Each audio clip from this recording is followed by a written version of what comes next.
मंगलाचरण करेंगे। नमो अरिहंताणं नमो सिद्धाणं नमो आयर्याणं नमो वजायाणं नमो लोये सवसाहुणम् मोक्षमार्गस्य नेतारं वेत्तारं कर्मभूभृतां ज्ञातारं विश्वतत्त्वानां वन्दे तद्गुणलब्धये। यह तत्वार्थ सूत्र नामक महाग्रंथ है। इसके 5वें अधिकार के ऊपर हमारी चर्चा प्रवर्तमान है। 5वां अधिकार जिसमें 6 द्रव्यों का वर्णन विस्तार पूर्वक किया गया है और अभी वर्तमान में हम पुद्गल द्रव्य के बारे में जान रहे हैं। इसमें हमने उस लक्षण, उसकी पर्याय और अणु और स्कंध की उत्पत्ति किस प्रकार से होती है ये चर्चा की। पूर्व में धर्माधिक द्रव्यों की बात करके आए है ना, और उन्हें द्रव्याणी इस सूत्र से द्रव्य कहा। तो फिर एक शंका स्वतः उत्पन्न होती है कि ये द्रव्य क्या है ना। ये धर्म अधर्म आकाश काल ये सब द्रव्य है, जीव भी द्रव्य है, काल भी द्रव्य है। तो फिर ये द्रव्य क्या है, द्रव्य का लक्षण क्या होता है ना, ऐसा प्रश्न सहज उपस्थित होता है। तो उससे है ना बताने के लिए उस संबंधी यहाँ पर है ना सूत्र दिया है। उससे संबंधित यहाँ 3-4 सूत्र दिए हैं। फिर बाद में आगे है ना गुण पर्याय से युक्त और भी सूत्र दिए गए हैं। तो द्रव्य का स्वरूप या द्रव्य का लक्षण क्या है उस संबंधी चर्चा यहाँ की गई है। आइए हम चलते हैं आगामी सूत्र की तरफ और द्रव्य की लक्षणों के संदर्भ में जानते हैं।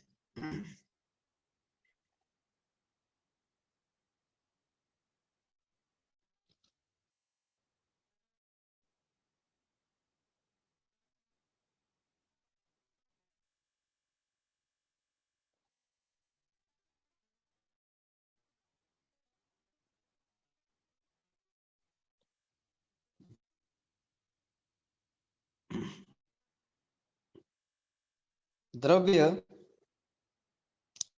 का स्वरूप सूत्र क्रमांक जो है 29 ना, सूत्र क्रमांक 29 से हम चर्चा करेंगे।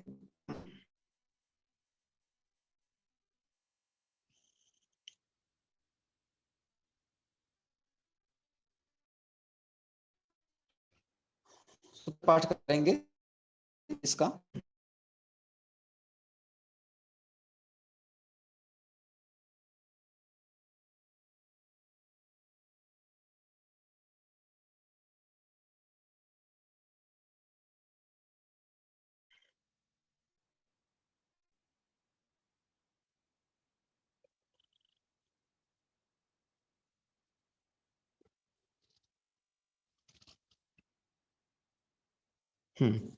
पुनः सूत्र पाठ करेंगे। सद लक्षणम सद द्रव्य लक्षणम सद द्रव्य लक्षणम। ठीक है, सूत्र विच्छेद करते हैं। देखिए सत, ठीक है, सद लिखा है वो सत है ना। द्रव्य डैश लक्षणम, सत द्रव्य डैश लक्षणम। धर्माधिक द्रव्यों की चर्चा पूर्व में करके आए। तो द्रव्य का क्या लक्षण है, द्रव्य का क्या स्वरूप है, द्रव्य की क्या पहचान है ना, उस संबंधी यह सूत्र दिया। तो एक शब्द में और 1.5 अक्षरों में यहां पर द्रव्य की पहचान बता दी। द्रव्य कहते किसे हैं ये बता दिया। सूत्र छोटा है पर भाव गहरा है। ठीक है, तो सूत्रार्थ क्या है कि द्रव्य का लक्षण, लक्षण क्या है, सत है। सत मतलब क्या है ना, सत मतलब क्या है उसका तो विस्तरण आगे सूत्र क्रमांक 30 में दिया ही हुआ है ना। तथा थोड़ा सा सत को समझते। सत मतलब क्या, क्या है सत मतलब क्या। देखो सत के अनेक अर्थ होते हैं है ना। जहां हम सज्जन ऐसा कहते हैं तो सत का अर्थ अच्छा भी होता है ना। और जहां हम यहां जब द्रव्य का लक्षण सत कह रहे हैं तो यहां सत का मतलब सत्ता रूप, यहां सत का मतलब अस्तित्व होता है। ठीक है, तो इस सूत्र का अर्थ यह है कि द्रव्य का लक्षण जो है वो उसका अस्तित्व है। अस्तित्व मतलब है पना, द्रव्य का होना यही उसका लक्षण है। सत यही उसका लक्षण है। क्योंकि अगर वस्तु है ही नहीं तो उसमें फिर अन्य जो गुण है उसकी चर्चा ही कहाँ है? तो सबसे द्रव्य का, इस द्रव्य सामान्य का लक्षण है, किसी विशेष द्रव्य की बात, सभी द्रव्य का एक ही लक्षण है ना। सभी द्रव्य के अंदर क्या है कि सतपना, उनका अस्तित्व उसका कायम है, ये उसका लक्षण है कि प्रत्येक द्रव्य क्या है, सत, इस सत उसका लक्षण है कि उसका अस्तित्व है, प्रत्येक द्रव्य है, ये उसका लक्षण है। कोई भी द्रव्य नहीं है ऐसी बात ना, उसका अस्तित्व। अब उसका जो अस्तित्व है वो अस्तित्व स्व से है, पर से नहीं है ना। प्रत्येक द्रव्य का अस्तित्व जो है वो स्व से, क्योंकि ये द्रव्य का लक्षण है। लक्षण जो है वो है ना, ये आत्मभूत लक्षण है, अनात्मभूत लक्षण नहीं। लाल पगड़ी वाला व्यक्ति है ना, तो लाल पगड़ी उसका अनात्मभूत लक्षण है ना। ऐसा ये यहाँ पर सत द्रव्य का अनात्मभूत नहीं, किंतु उसका आत्मभूत लक्षण है, यानी कि उसमें ही समाया हुआ है। अरे अगर सत नहीं होगा तो अपन किसी भी चीज को ये चीज है ऐसा कहेंगे कैसे? कैसे कहेंगे किसी के बारे में? अगर अगर अगर उसका अस्तित्व नहीं हो तो कहेंगे कैसे कि ये है? नहीं कह सकते ना, है ना। किसी के बारे में है कहना वो तो ठीक, लेकिन किसी के बारे में ये कहना कि ये नहीं है, ये नहीं है, ये कथन भी उसके अस्तित्व के बारे में बताता है। ये भी ये बताता है कि ये वस्तु नहीं रूप से है पर है। जैसे गधे के सींग होते हैं कि नहीं होते हैं? गधे के सींग नहीं होते हैं, तो गधे के सींग नहीं है ये कथन भी है कि नहीं है? इसकी सर्वथा नास्ति तो नहीं है ना, गधे के सिर पे सींग हो या ना हो। लेकिन ये गधे के सींग पर, गधे के सिर पे सींग नहीं है, इस कथन की अथवा इस स्थिति की अस्थि है कि नहीं? तो नास्ति भी अस्थि रूप है। तो प्रत्येक द्रव्य जो है वो, प्रत्येक द्रव्य है ना, अस्तित्व ही द्रव्य का लक्षण है। अब ये अस्तित्व कैसा अस्तित्व है? क्योंकि द्रव्य की बात हो रही है तो ये अस्तित्व है त्रिकाल अस्तित्व। द्रव्य में जो उसका लक्षण है वो त्रिकाल, हमने बात की थी ना, स्वयं में होना चाहिए और त्रिकाल होना चाहिए। जो लक्षण लक्ष्य से अलग हो जाए, जो लक्षण वस्तु से अलग हो जाए, तो वो उसका आत्मभूत लक्षण नहीं है, उससे सदा उसकी पहचान नहीं हो पाएगी। लेकिन ये सत ऐसा आत्मभूत लक्षण है कि जिससे सदा ही द्रव्य की पहचान होती है, सदा ही उसके होने की सिद्धि होती है, क्योंकि लक्षण ही है बना दिया, उसका होना ही उसका लक्षण है ना। तो इसमें सब समाहित हो गया, उसका अस्तित्व ही उसका लक्षण है। तो ये ऐसा लक्षण है तो सब द्रव्यों में समाहित है, सभी द्रव्यों में विद्यमान है, और इसी इसी एक लक्षण के कारण या इसी एक गुण है, अस्तित्व नाम का गुण है प्रत्येक द्रव्य में, है ना। उसी अस्तित्व के कारण से द्रव्य की सत्ता सदा बनी रहती है, उसकी सत्ता का कभी नाश नहीं होता। कोई भी द्रव्य कभी नष्ट नहीं होता, क्योंकि उसका लक्षण ही सत है। द्रव्य कहते ही उसे है जो सत स्वरूप हो, फिर चाहे वो जीव हो या पुद्गल, धर्म हो या अधर्म, आकाश हो या काल, कोई भी द्रव्य हो, नाश किसी द्रव्य का नहीं होता है। सत द्रव्य लक्षण ये बताता है कि द्रव्य का नाश कभी नहीं होता है, प्रत्येक द्रव्य सदा विद्यमान रहता है। नाश जैसी कोई चीज है ना, द्रव्य ही नष्ट हो जाए ऐसा कभी नहीं होता है, वो सदा विद्यमान बना रहता है, क्योंकि उसका लक्षण जो है वो सत है। मैं भी जीव द्रव्य हूं तो मैं भी सत लक्षण वाला हूं, है ना। सत लक्षण वाला मतलब सदा विद्यमान, अनादिकाल से आज तक विद्यमान हूं, आज से लेकर अनंत काल तक विद्यमान रहने वाला हूं। हालत में चाहे कोई भी हो, स्थिति कोई भी हो, परिस्थिति कोई भी हो, अवस्था कोई भी हो, है कैसा भी हूं, कहीं भी हूं, किसी भी प्रकार से हूं, ज्ञानी हूं, अज्ञानी हूं, कम ज्ञानी हूं या पूर्ण ज्ञानी हूं, पर हूं,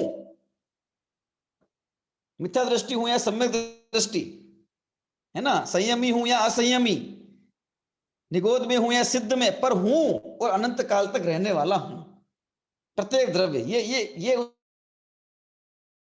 ये अगर सत नहीं है तो वो द्रव्य नहीं है। सत द्रव्य लक्षण का मतलब क्या होगा? द्रव्य का लक्षण सत है, इसका मतलब सत अगर नहीं है तो वो द्रव्य नहीं हो सकता, ठीक है ना। और इस जगत में कोई वस्तु ऐसी नहीं है जिसके बारे में हम ये नहीं कह सकते कि ये सत नहीं है। इसलिए पूरा जगत ही सत स्वरूप है, यानी सारा जगत जो है वो ही द्रव्य है, है ना। और उसमें जाति अपेक्षा 6 भेद बन जाते हैं कि 6 सारे के सारे, ये उसका अर्थ है, ठीक है ना। तो इस सूत्र से हमें अपने अस्तित्व के खो जाने का जो डर है, या दूसरे के अस्तित्व को नाश कर देने का, दूसरे का अस्तित्व खत्म कर देने का जो वृथा अभिमान है, गुरूर है ना, वो जाता रहता है। और खुद के नष्ट हो जाने का, खुद का अस्तित्व खत्म हो जाने का जो भय है, वो जाता रहता है। अरे कैसे जाएगा, मैं द्रव्य हूं ना, जब द्रव्य हूं तो सत्स्वरूप हूं, जब सत्स्वरूप ही मेरा लक्षण है तो फिर खत्म होने की तो बात ही कहां है, असत होने की चर्चा कहां है, कुछ है ही नहीं, बात ही नहीं। चाहे कोई भी द्रव्य हो, उसमें ये सब है ना, उसकी सत्ता कभी नाश नहीं होता, क्योंकि ये उसका लक्षण है ना। और लक्षण, लक्ष्य में से लक्षण, लक्ष्य और लक्षण जो है वो अविनाभावी है, होना ही चाहिए अविनाभावी, वरना उसकी पहचान कैसे होगी उससे, ठीक है। तो त्रिकाल लक्षण जो है, ये सत उसका त्रिकाल लक्षण है द्रव्य का। अभी हमने कहा कि भाई जो सत है वो द्रव्य का लक्षण है, विद्यमान रहना द्रव्य का लक्षण, लेकिन जगत में हमें अनेक वस्तुएं नष्ट होती नजर आती है। हमारे पूर्वज है ना, पिताजी हैं तो उनके पिताजी भी होंगे, उनके पिताजी भी रहे होंगे, ये सब होंगे निश्चित रूप से, है ना। भले प्रत्यक्ष हमारे ज्ञान का विषय नहीं, पर अनुमान से तो सिद्धि होती है। वो कहां गए सारे, अगर हैं तो कहां चले गए सारे। अभी तो हमको नहीं दिखाई देते, पिताजी नजर आते हैं या उनके पिताजी नजर आते हैं, उनके उनके ऊपर की संतति तो नजर नहीं आती। कहां चले गए ये सारे, अगर है तो कहां चले गए हैं। 12 भावना बोला, कहां गए चक्री जिन जीता भरत खंड सारा, कहां गए वे राम और लक्ष्मण जिन रावण मारा, नहीं रहे वे लोभी कौरव जूझ मरे रण में। कहां गई है राजा राणा छत्रपति हाथिन के असवार, मरना सबको एक दिन अपनी अपनी बार। तो लिखा तो है कि सबको मर जाना है एक दिन अपनी अपनी बार, मर जाना है, खत्म हो जाना है, नष्ट हो जाना है। जब नष्ट ही हो जाएंगे तो फिर वे द्रव्य नहीं होंगे, इसका मतलब। और तो और जो जो जो पैदा होता है उसको तो मरना ही मरना है, सब चले जाते हैं। कहां गए चक्री, कहां गए वे भरत चक्रवर्ती, कहां गए वे हैं, कहां चले गए 24 तीर्थंकर।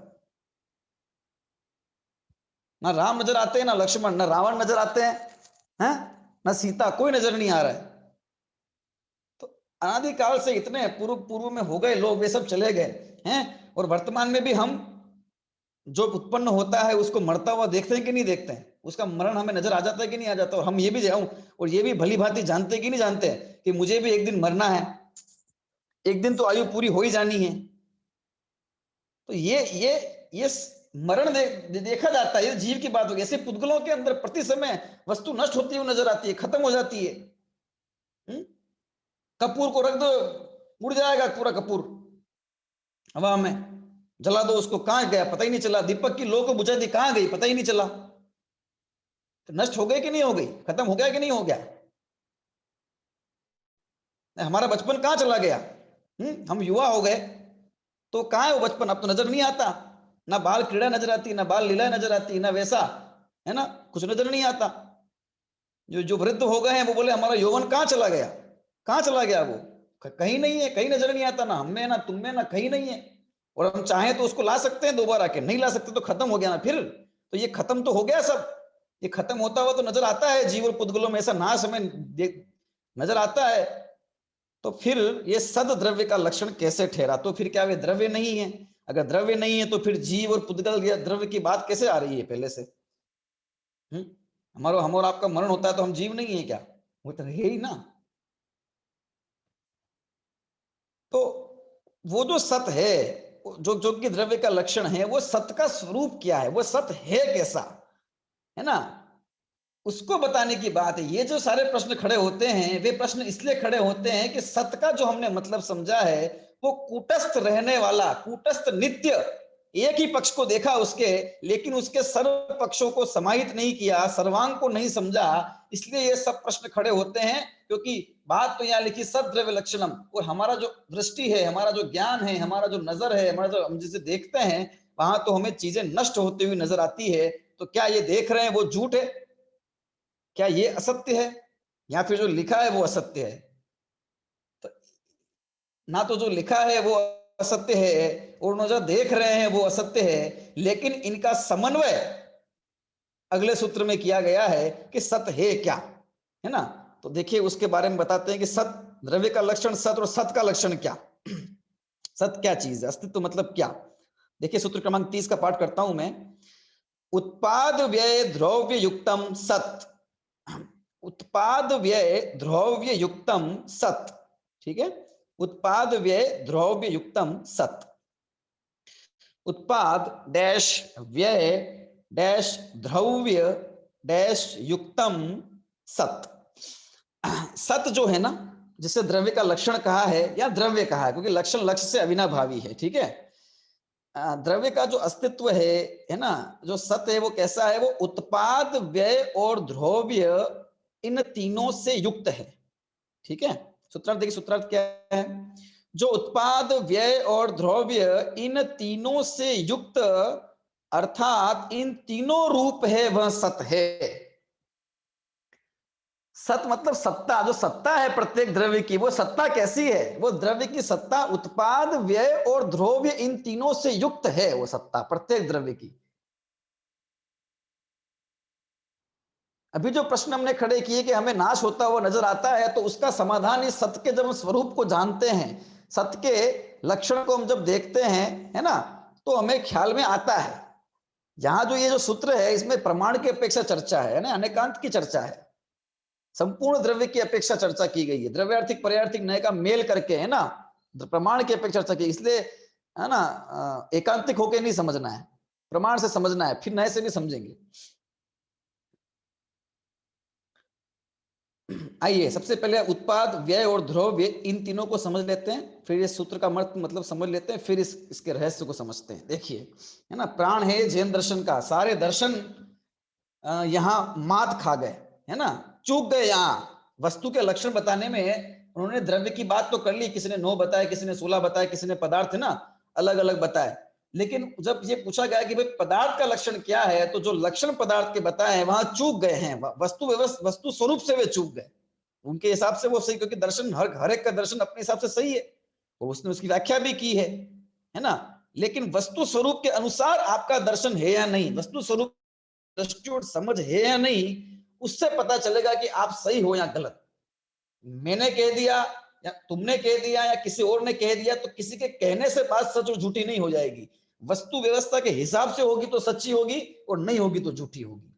और जैन दर्शन वस्तु व्यवस्था के, है ना, वस्तु के बिल्कुल हृदय में जाकर उसका जो वर्णन है वो करता है। इसीलिए, है ना, इसकी सत्यता जो है वो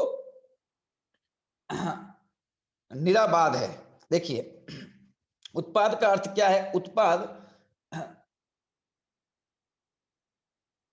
अपनी जाति को नहीं छोड़ते हुए, है ना, किसी वस्तु या द्रव्य में नवीन पर्याय की उत्पत्ति होना, नई पर्याय पैदा होना। साधारण शब्दों में यह कहें कि किसी भी वस्तु के अंदर नयापन, है ना, नई अवस्था आना, नई पर्याय पैदा होना, या उसका परिणमन होना, उसका नाम है उत्पाद, ठीक है। नए नए का मतलब जैसा हम यहां समझ लें कि नया कपड़ा, पुराना कपड़ा, है ना, तो अब जो कपड़ा पुराना होता जा रहा है वो भी नया होता जा रहा है, क्योंकि वो जो जिसे हम पुराना कह रहे हैं वो भी नया है वास्तव में, क्योंकि वो एक एक समय की पर्याय है। अगर वो नया नहीं हो तो वो पुराना नहीं हो सकता, है ना। जैसे कि एक एक कुर्ता लिया हमने, ठीक है, एक वर्ष पहले, अभी हम ये पूछेंगे ये कुर्ता नया है कि पुराना है, तो साधारण सा जवाब तो क्या आएगा कि ये कुर्ता 1 साल पुराना है। लेकिन वो पुराना नहीं है, वो नया है। वो कितना नया कि बिल्कुल एक समय नया, बिल्कुल एक समय नया। लेकिन वो जब आया हमारे पास, और या फिर जब उसका उस रूप से निर्माण हुआ, है ना, उस समय से हम देखते हैं तो हमें वो पुराना लगता है, लेकिन वो नया नया है प्रति समय, क्योंकि वो उत्पाद होता जा रहा है प्रति समय। उत्पाद नहीं होगा तो फिर वस्तु रहेगी कैसे, है ना। किसी चीज में उत्पाद ही नहीं, नया कुछ हो ही नहीं रहा है, तो उसका होना ही ये बताता है कि उसमें उत्पाद है, क्योंकि वो इस समय है ना। और अगले समय होगा कि नहीं होगा, कि होगा, तो अगले समय उसका नई पर्याय रूप से उत्पाद उत्पाद हो गया, ठीक है। देखिए, उत्पाद मतलब नवीन पर्याय की उत्पत्ति, जो कि प्रत्येक द्रव्य या प्रत्येक वस्तु में प्रति समय होती रहती है ना। नई पर्याय का मतलब ये है ना। ऐसा नहीं है कि कुछ समय के बाद में, जैसे कि पर्याप्त हमारे पास कपड़े हो गए तो फिर हम 2-4 महीने बाद नया कपड़ा लेके आया तो ये देखो नया, तो मतलब 4 महीने का गैप हो गया, ऐसा ये मतलब नहीं है। यहाँ तो प्रत्येक वस्तु के अंदर जो है वो प्रति समय उत्पाद होता रहता है। तो नवीन पर्याय की उत्पत्ति जो कि प्रति समय होती है उसका नाम है उत्पाद। उत्पाद का उल्टा होता है व्यय, है ना। नवीन पर्याय की उत्पत्ति को हमने उत्पाद कहा, तो वर्तमान पर्याय का नाश हो जाना, वर्तमान मतलब नवीन पर्याय की उत्पत्ति हुई तो पूर्व पर्याय चली गई, है ना, उसका नाम व्यय। पूर्व पर्याय का नाश हो जाना उसका नाम व्यय। तो कौन से पूर्व पर्याय की बात हो रही है यहाँ पर? जिस समय नई पर्याय उत्पन्न हुई उसी समय, वही समय है, समय भेद नहीं है। जिस समय उत्पाद हुआ उसी समय व्यय होता है उसी चीज में। अन्य वस्तुओं में जो होता है वो अलग बात है, सबका अपना अपना उत्पाद व्यय चलता रहता है, पर उत्पाद हुआ तो व्यय पूर्वक हुआ, ठीक है। तो उत्पाद नवीन पर्याय की उत्पत्ति, पूर्व पर्याय का नाश होना उसका नाम व्यय, और ध्रुव्य किसका नाम है? तो ध्रुव्य देखिए, उत्पाद और व्यय, उत्पाद और व्यय इन दोनों के बीच में नए नई पर्याय आती जा रही है, द्रव्य नई नई अवस्था होती जा रही है और पुरानी पुरानी अवस्था जाती जा रही है, ठीक है। ये होना ही चाहिए, नई अवस्था आएगी तो पुरानी चली जाएगी, पुरानी जाएगी नहीं तो नई आएगी नहीं। तो ये नवीन उत्पाद व्यय चलता जा रही है। उत्पाद और व्यय के क्रम में, इस उत्पाद और व्यय की श्रृंखला में जो ध्रुव है, ध्रुव मतलब क्या होता है? स्थिर, टिका रहने वाला। हमने देखा ना ध्रुव तारे जो चलायमान नहीं होते, अपनी जगह स्थित रहते हैं। तो ध्रुव मतलब स्थिर रहने वाला, है ना। चलायमान, चलायमान नहीं होना मतलब यहाँ कोई स्थान से स्थानांतर, क्षेत्र से क्षेत्रांतर, वो बात नहीं है यहाँ। ये बात उसके गुण स्वभाव की अपेक्षा है। तो ध्रुव का मतलब स्थिर रहने वाला, यानी कि जिसमें ना उत्पाद होता है ना व्यय होता है। जो उत्पाद और व्यय इन दोनों अवस्थाओं में ये द्रव्य की जो नित्यता है, जो सदा बना रहता है, जो अपनी जाति को नहीं छोड़ता, उसका जो अस्तित्व सदा बना रहता है कि ये द्रव्य है, ये जो है बना उसका निरंतर बना हुआ है ना। ये ध्रुव, ध्रुव रहने का भाव उसका नाम है ध्रुव्य। ध्रुव बना रहना उसका नाम है ध्रुव्य। तो ये जो उसका ध्रुव्य है, ये उसका उत्पाद और व्यय दोनों के बीच में सदा बना रहता है। उत्पाद बिना व्यय नहीं, व्यय बिना उत्पाद नहीं, और ध्रुव्य बिना उत्पाद और व्यय नहीं, उत्पाद व्यय बिना ध्रुव्य नहीं। तीनों के तीनों अविनाभावी हैं, लेकिन अपने अपने स्वयं के कारण से ये होते हैं। थोड़ा सा विषय को समझना पड़ेगा, वस्तु व्यवस्था को समझने की बात है ये, है ना। यहाँ जो परिभाषा दी है प्रत्यभिज्ञान को कारणभूत वगैरह, इसको अपन देखेंगे बाद में, है ना। जो ध्रुव्य की जो परिभाषा सामान्य हमने समझी है, बस वही उसको उसका भाव है, ठीक है। इसको एक उदाहरण से ऐसे समझ लेते हैं अपन, थोड़ा समझ में आ जाएगा। उत्पाद वर्य ध्रुव्य, दूध से दही बना, ठीक है। दूध था और दूध से दही बन गया, ठीक है। अब इसमें उत्पाद क्या हुआ और व्यय क्या हुआ, सबसे पहले ये देखते हैं अपन। एक वस्तु है ना, जिसको हम दूध, दूध के रूप में कह रहे हैं अभी, ठीक है। अब उसका परिवर्तन हुआ, बदलाव हुआ और वो दही बन गया, ठीक है। ठीक है, दूध से दही बनता हुआ हमको बहुत समय बाद नजर आता है, लेकिन वो तो प्रति समय बदलता बदलता जा रहा है, तब जाके बदलाव में नजर आता है, ठीक है। हम प्रति समय की बात नहीं करते, कुछ समय को जोड़ के देख लेते हैं, उदाहरण समझना है। उत्पाद क्या हुआ कि दही की पर्याय पैदा हुई, दही दिख रहा है हमको। व्यय किसका हुआ कि दूध की पर्याय का व्यय हो गया। अगर व्यय नहीं होता तो उत्पाद कैसे होता? अगर ये दूध ही होता तो फिर दही कैसे होता, है ना। तो अगर उत्पाद व्यय नहीं होगा तो उत्पाद कैसे होगा, ठीक है। उत्पाद हुआ है इसका मतलब व्यय हुआ है, ठीक है ना। ये दही बना है इसका मतलब ये दूध नहीं है। तो एक चीज बदलकर दूसरे रूप हो गई, ठीक है। अब उत्पाद और व्यय तो समझ में आ गया इसके अंदर हमको, लेकिन कुछ इसमें ऐसा है कि नहीं है कि जो दूध में भी, दही में भी, दूध में भी था और दही में भी है। क्या दूध में सब कुछ बदल के दही हो गया क्या? कि हाँ वो, ये बिल्कुल इसका स्वाद अलग है, उसका स्वाद अलग है, इसके गुण धर्म बिल्कुल अलग है और उसके बिल्कुल अलग अलग नजर में आते हैं। जहाँ दूध का काम होता है वहां दही से काम नहीं हो सकता, जहाँ दही से काम है वहां दूध का नहीं हो सकता। अब ये इसी दूध को, इसी दही को किसी दूध में डाल दो, फट जाएगा, वो खत्म कर देगा दूध को, सकते हैं, ठीक है। लेकिन ये जो बदला है, ये बदलाव किसके आश्रय से हुआ है? ये जो बदला है, इस दोनों ये जो चीजें बदली है, इस बदलाव में कुछ स्थिर है कि नहीं है? कुछ चीज स्थिर है कि नहीं है? कि क्या स्थिर है, कि क्या चीज थी वो जो दूध में भी है और क्या चीज थी वो जो दही में भी है, दोनों में ही है। अगर हम गुणों की बात करें तो गुण दूध में भी थे और दही में क्या, कि वही स्पर्श रस गंध वर्ण जो पुद्गल के गुण हैं, स्पर्श रस गंध वर्ण वो दूध में भी था, स्पर्श रस गंध वर्ण वो दही में भी है। अवस्था बदल गई लेकिन स्पर्श बदल गया, क्या रस बदल गया? पर्याय तो बदल सकती है रस की, लेकिन स्पर्श रस गंध वर्ण ये गुण कहीं चले गए क्या? कि ये तो कहीं नहीं गए। तो इन गुणों के समुदाय रूप वो द्रव्य है ना, ये इन गुणों का बना रहना, इसका नाम है नित्यता, इसका नाम है ध्रुवता द्रव्य की, वो सदा बना हुआ है। अब दही भी बदल के छाछ बन जाएगा, दही पूरा बदल गया और छाछ बन गई, लेकिन दूध में भी स्पर्श रस गंध वर्ण था, दही में भी स्पर्श रस गंध वर्ण है, उस छाछ में भी स्पर्श रस गंध वर्ण है। ये गोरस का एक एक परिणाम सबके अंदर वो बना हुआ है। फिर वो बदल के और अन्य, क्योंकि पुद्गल के परमाणु तो कुछ भी बन जाते बदल के, लेकिन पुद्गल ही बना रहा, अपनी जाति नहीं छोड़ी उसने, है ना, अपनी जाति को नहीं छोड़ना, इसका नाम है ध्रुवपना, द्रव्य का द्रव्य बना रहना, और जो द्रव्य वो है वही बना रहना, दूसरा नहीं हो जाना, इसका नाम है अपनी जाति को नहीं छोड़ना। अपनी जाति को छोड़ नहीं रहा है और बदलाव प्रति समय हो रहा है, बदलाव रुक नहीं रहा है। अरे वो दूध का दूध भी बना रहा है तो भी हर समय बदल रहा है। ये तो हमने मोटा परिणाम देख लिया, इसी को सोने के उदाहरण से देखेंगे तो और अच्छे समझ में आ जाएगा।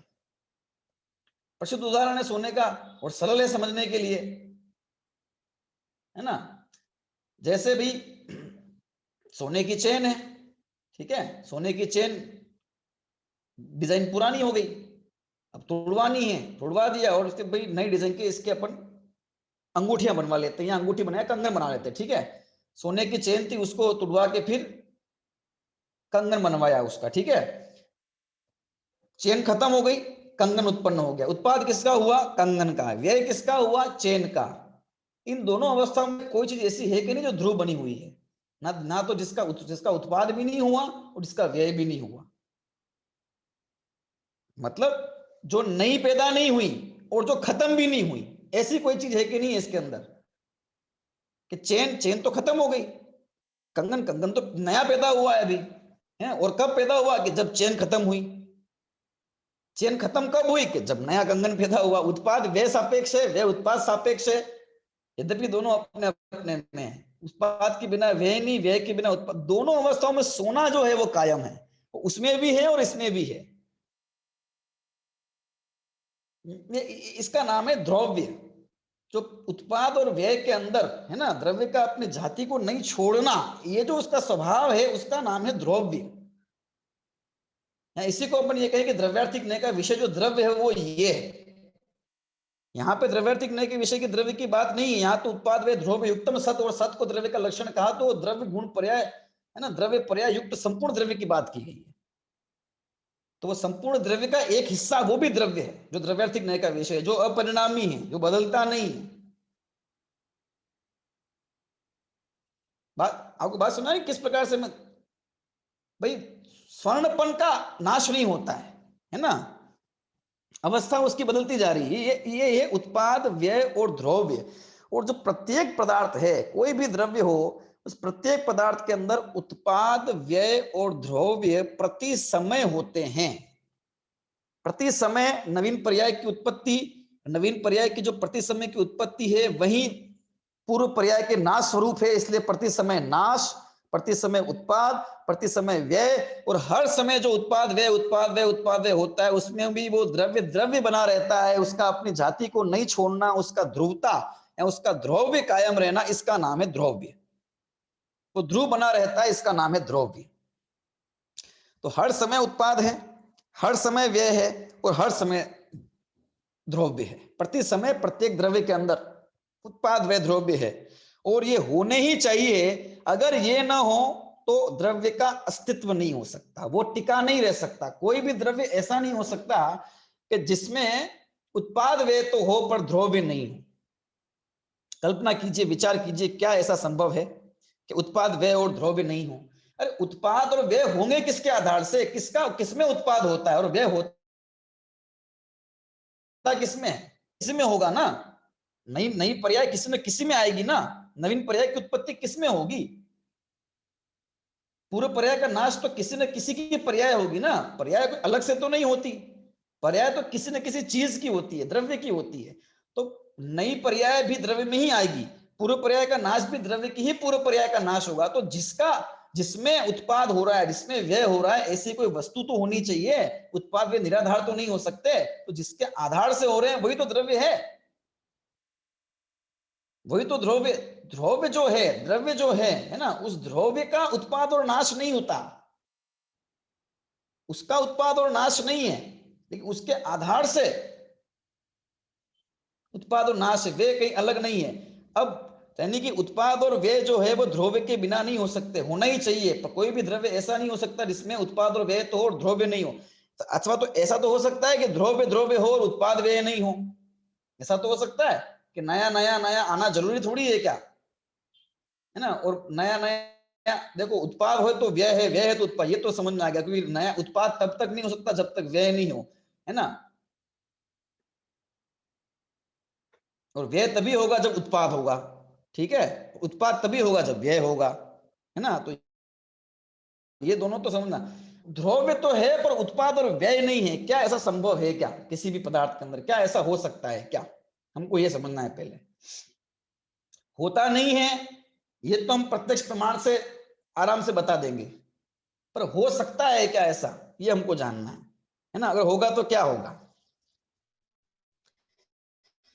यदि उत्पाद और व्यय नहीं हो तो उत्पाद और व्यय, ये दो अवस्था है, ये दो परिणतियां है। क्या परिणति के बिना क्या किसी न किसी होता है क्या?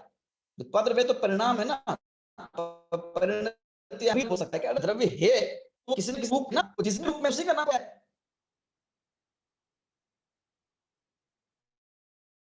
लेकिन वो बनी रहे तो क्या दिक्कत है? ध्रुवपना तो हो जाएगा ध्रुव, है ना।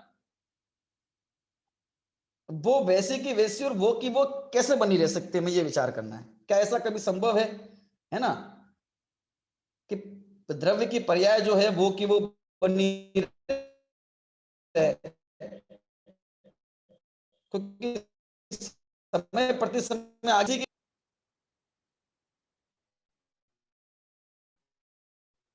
क्योंकि पर्याय नाम ही उसका है जो जिसका परिणमन होता रहे, और ये स्वभाव है द्रव्य का कि उसमें परिणमन होगा ही होगा, बिना परिणमन के द्रव्य हो नहीं सकता। हम ये कहें कि अगर तो प्रश्न खड़ा नहीं होगा, क्योंकि प्रति समय समयवर्ती कार्य होता जा रहा है, ठीक है। तो समय बढ़ता जा रहा है तो पर्याय होती जा रही है प्रत्येक द्रव्य के अंदर, पहली बात। दूसरी बात, भाई उत्पाद व्यय नहीं है, द्रव्य है, ये जो कथन है हमारा, बोलो ये कथन स्वयं उत्पन्न हुआ कि नहीं हुआ? कोई ये कहे कि नहीं भाई द्रव्य नहीं होता है ना, नहीं होता, रूपी है, उसमें उत्पाद और व्यय नहीं होता, ये जो कथन उसका है, इस कथन की उत्पत्ति हुई कि नहीं हुई? हुई। तो ये तो उत्पाद हो गया कि नहीं हो गया? बोलो तुम स्वयं के अंदर उत्पाद हो गया कि नहीं हो गया? अगर द्रव्य स्वरूपी होती तो ये वचन भी नहीं निकल सकता, अरे कोई जगत की कोई क्रिया नहीं हो सकती, कुछ भी नहीं हो सकता, बोल नहीं सकते, चल नहीं सकते, फिर नहीं सकते, कुछ नहीं हो सकता, परिणमन ही नहीं हो सकता। तो फिर ये सब तो परिणमन ही है ना, बदलाव ही है ना, क्रिया ही है ना, परिणति ही तो है, और क्या है। और जो ज्ञान ये कर रहा है, जो ज्ञान ये सोच होते हैं, सिर्फ ध्रुव भी होता है, वो ज्ञान की भी, उस ज्ञान के पर्याय की या वो विचार भी उत्पन्न हुआ कि नहीं हुआ? अगर उत्पन्न नहीं हुआ तो फिर विचार ही कैसे आया? फिर विचार आया ना दिमाग में कि नहीं होता, ऐसा कहा ना हमने, सोचा ना, वो सोचा, वो उत्पन्न हुआ, हो गई उत्पत्ति विचार की।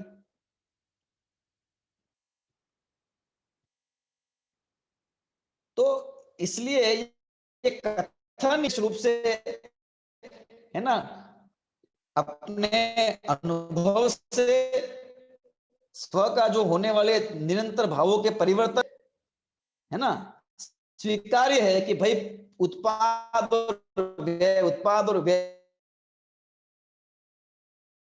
देखे जाते हैं, परिणाम नहीं होगा और समझ जाने का व्यवहार खत्म हो जाएगा ना, फिर कहां रहेगी ये बात? कार्य खत्म हो जाएगा, कार्य शून्य जगत हो जाएगा। जगत कभी कार्य शून्य हो सकता है क्या? नहीं। क्या होगा? कल्पना कीजिए ना, उस जगत की कल्पना कीजिए जहां कुछ है ही नहीं। यार जो कुछ है वो द्रव्य पर्याय रूप ही तो है। वो द्रव्य है, वैसा का है ना, वो का वो नहीं है, ये पर्याय है। हाँ, तो पर्याय भी द्रव्य तो है ही, लेकिन पर्याय भी नहीं है ऐसा नहीं है। बस इतना है कि हर समय वही पर्याय नहीं है, अलग अलग अलग होके। अब अलग अलग होके उसका रूप स्वरूप कुछ बदल जाए, कुछ चेंज हो जाए, ये जरूरी नहीं है। धर्म अधर्म आकाश काल, इनकी इस प्रकार से पर्याय एक जैसी होती है। भगवान को देखा उनकी जैसे तीनों चीज मिलकर उस द्रव्य के अस्तित्व को सिद्ध करती है। कोई द्रव्य ऐसा नहीं हो सकता कि जिसके अस्तित्व में उत्पाद नहीं हो, व्यय नहीं हो और ध्रुव्य नहीं हो। उत्पाद ही उत्पाद हो और व्यय और ध्रुव्य नहीं हो, संभव ही नहीं है। उत्पाद ही उत्पाद होगा कैसे? बताओ। एक बार उत्पाद हो गया, ठीक है, उत्पाद हुआ, यही बताता है कि नया पैदा हुआ, यही बताता आया। वो चीज कहीं ना कहीं से तो आई। जब किसी में से आई तो कुछ खत्म हुआ, तब नया आया। उत्पाद ये बताता है कि व्यय होकर उत्पाद हुआ। तो नाश किसका? नाश ये कुछ था उसका नाश ना। तो उत्पाद कुछ हुआ था तभी तो नाश हुआ। तो उत्पाद और व्यय तो कहते हैं कि उत्पाद और व्यय बिना कोई, और हमने देख ही लिया कि उत्पाद और व्यय बिना कोई वस्तु नहीं होती, और ध्रुव्य बिना भी कुछ नहीं, क्योंकि उत्पाद व्यय निराधार किसी न किसी के अंदर होंगे ना, जिसमें होंगे वही द्रव्य। इस प्रकार से जो वस्तु है वो इन तीन लक्षणों से युक्त है। इसका मतलब जो वस्तु का स्वरूप, उसका जो लक्षण, उसका जो अस्तित्व सत कहा है, वो सत उत्पाद व्यय और ध्रुव से युक्त होता है ना। उत्पाद भी होता है प्रति समय, वस्तु में प्रति समय व्यय भी होता रहता है, क्योंकि ये पर्याय है, पर्याय का स्वभाव है ना, उत्पन्न और नष्ट होना। क्षणवर्ती पर्याय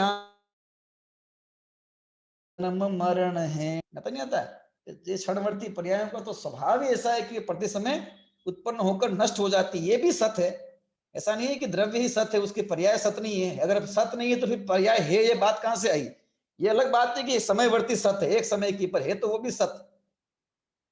और उन सब पर्यायों में बहता हुआ, है ना, जो अन्वयी है, अन्वयी हर एक में है, वो वो ध्रुव्य है, वो द्रव्य है। उसमें उत्पाद और व्यय नहीं होता, है ना। बोलो, उत्पाद व्यय और ध्रुव्य ये परस्पर विरोधी हैं। कितने विरोधी हैं? उत्पाद और व्यय, उत्पन्न और नष्ट होना। ध्रुव्य कहता है ना उत्पन्न होना न नष्ट होना में है, और एक द्रव्य को टिकाए हुए हैं। ये तीनों होने जरूरी है, नहीं हो तो द्रव्य नहीं हो सकता। कोई ये शंका भी करता है कि भाई उत्पाद और व्यय तो ध्रुव्य के विरोधी हैं, तो फिर विरोधी धर्म एक साथ कैसे रह सके, कैसे हो सकते हैं? उत्पाद और व्यय ध्रुव होंगे तो फिर ध्रुव्य नहीं होगा, ध्रुव्य होगा तो उत्पाद और व्यय नहीं होगा। लेकिन वस्तु व्यवस्था ऐसी है, उसमें कोई दिक्कत की बात नहीं है। परिणाम भी हो रहा है और बदलते हुए भी स्थिर है, स्थिर होते हुए भी बदल रहा है। प्रत्येक द्रव्य परिणमन होते हुए भी अपरिणामी है और अपरिणामी होते भी परिणमन हो रहा है। ऐसी ही वस्तु की व्यवस्था है ना। हमारा बचपन था, हमारा यौवन है, हमारा बुढ़ापा है अथवा होगा। किसका था बचपन? बचपन तो चला गया, ठीक है, लेकिन बचपन के साथ जिसका बचपन था वो चला गया क्या? वो तो नहीं गया। तो वो क्या हो गया कि वो जवान हो गया। कौन जवान हो गया? जो बच्चा था वही जवान हो गया। तो बचपन कहाँ चला गया? बस वो तो चला गया। व्यक्ति कहाँ चला? वो तो है। जो चला गया, जिसका बचपन था वो रहा।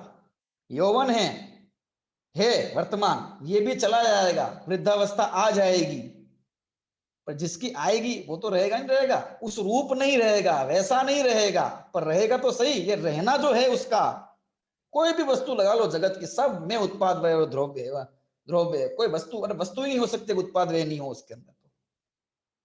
इसलिए वर्तमान में जैसी परिणतियां, जैसे परिणाम, जैसे विचार हमारे होते हैं, ये सदा नहीं रहने वाले। अरे सदा छोड़ो, एक समय के बाद नहीं रहने वाले, एक समय बाद बदल जाने वाले हैं। एक समय बाद में ये पर्याय नष्ट हो जाएगी, फिर कुछ नई पैदा हो जाएगी, है ना, फिर वो नष्ट हो जाएगी, फिर उत्पाद चलता है। और इस सबके अंदर मेरा कुछ बिगड़ने वाला नहीं है। मैं तो ध्रुव रूप से सदा विद्यमान रहने वाला, क्योंकि सत्स्वरूप सदा विद्यमान रहने वाला हूँ।